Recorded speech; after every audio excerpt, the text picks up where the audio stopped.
안녕하세요. 피부솔로몬 김원장입니다. 오늘은 병원에서 고객님들이 원장님 도대체 제모는 몇 번이나 해야 되나요? 이렇게 자주 하시는 질문들이 있거든요. 이런 거에 대해서 답변을 드리는 시간을 갖도록 하겠습니다. 레이저 제모를 시작하기 좋은 계절은 이제 여름보다는 겨울이란 말이 있습니다. 팩트 체크 가능할까요? 레이저 제모를 시작하는 계절 말씀하시는 것 같은데요.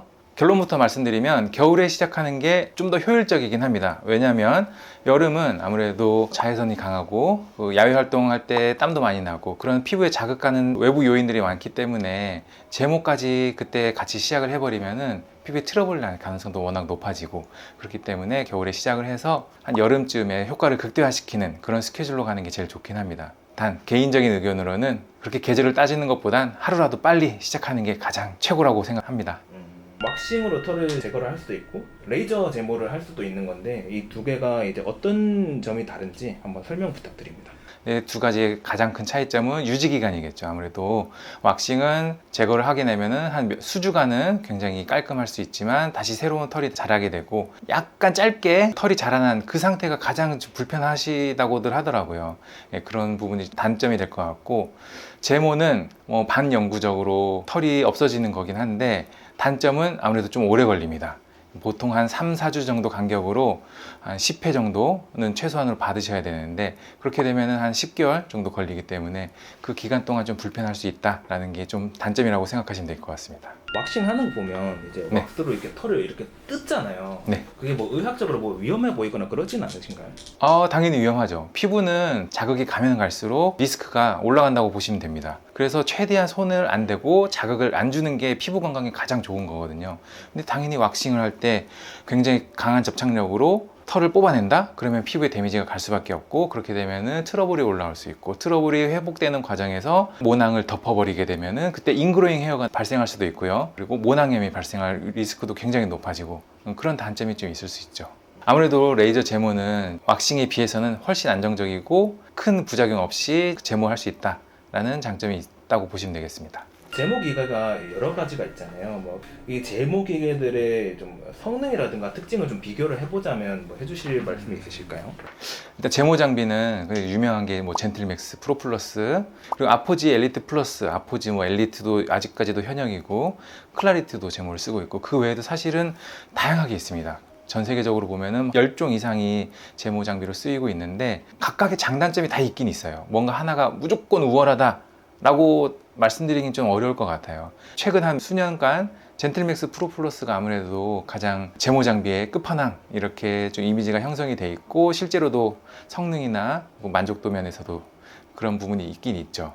젠틀맥스 프로 플러스 AIO, 이 장비에 대해서 한 장단점을 간단하게 좀 짚고 넘어가자면, 일단 장점으로는 제모가 잘 됩니다. 제모 성능이 아주 탁월하다 이렇게 보시면 되겠고, 그리고 DCD 가스 쿨링이라고 강력한 냉각 시스템이 있거든요. 그걸로 해서 통증이 상대적으로 훨씬 덜하다. 이 두 가지가 너무나 큰 장점으로 다가왔기 때문에 우리나라에서 약간 제모 하면은 젠틀맥스다 라는 그런 이미지가 좀 형성이 된 부분도 있습니다.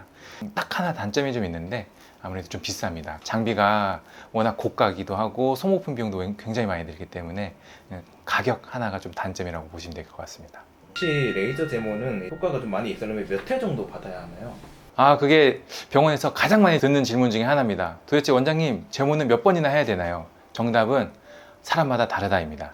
그래도 기본적인 그 틀이 있긴 있어요. 남자분들 중에 특히 턱수염, 코수염이 정말 수북하게 나신 분들, 그런 분들은 예외로 치면은 기본적으로 3, 4주 간격으로 10번 정도는 하셔야 된다, 이렇게 생각을 하시는 게 맞겠고, 근데 유독 특출나게 털이 너무 많고 굵고 그러신 분들은 한 20회 정도까지도 생각을 하셔야 되는데, 근데 대부분 20회까지는 안 가시는 것 같긴 해요. 보통 한 15회, 18회 정도면 거의 제모가 완결되는 그런 경과를 보이시더라고요. 몇 회 정도 이상 받으면 영구적으로 제모가 돼서 평생 안 난다고 봐도 될까요?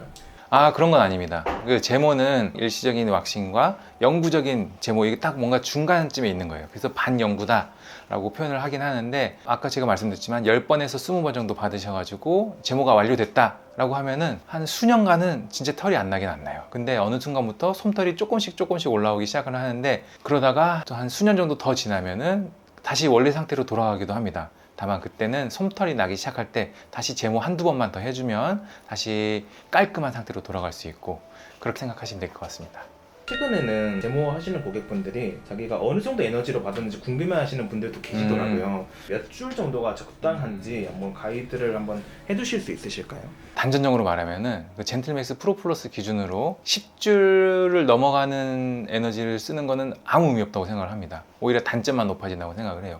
10줄 정도면은 99.9%의 제모는 다 가능하다고 보시면 될 것 같습니다. 그래서 10줄이 넘어가는 한 11줄, 12줄 이 정도 에너지는 저는 웬만하면 안 쓰고 싶어요. 그 제모 효과는 거의 상승이 안 되는데 화상이나 그 모낭염 같은 트러블 리스크는 훨씬 올라가기 때문에 그것보다는 시술 방법도 되게 중요하거든요. 에너지 단위도 중요하지만 10줄 정도의 에너지 단위로 시술 방식만 제대로 시행을 하면은 제모는 완벽하게 할 수 있다. 그렇게 생각하시면 될 것 같습니다.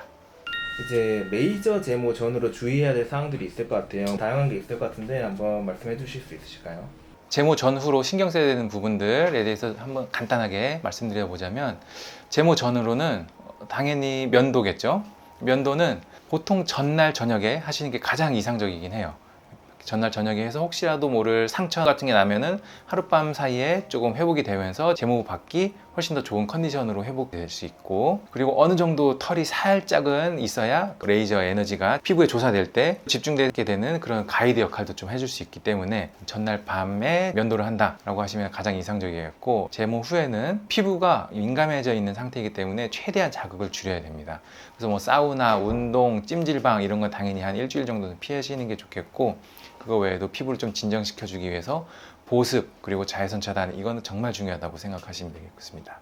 그리고 레이저 제모 후에는 모낭염을 아무래도 신경을 안 쓸 수가 없어요. 모낭염이 나는 확률이 아무래도 0%가 아니기 때문에 모낭염이 만약에 발생을 했다 하면은 이거는 약간 사실은 시간이 좀 해결해 주는 부분이긴 해요. 시간이 지나면서 자연스럽게 회복이 되는데 그 회복되는 과정까지 그 시간이 너무 불편하니까 그 기간 동안은 항생제 연고를 좀 발라주시는 게 가장 좋겠습니다. 또는 모낭염이 너무 심하다 그러면은 병원으로 내원을 하셔가지고 후속 조치를 좀 받으시고 그러시는 게 필요하다 보시면 되겠습니다.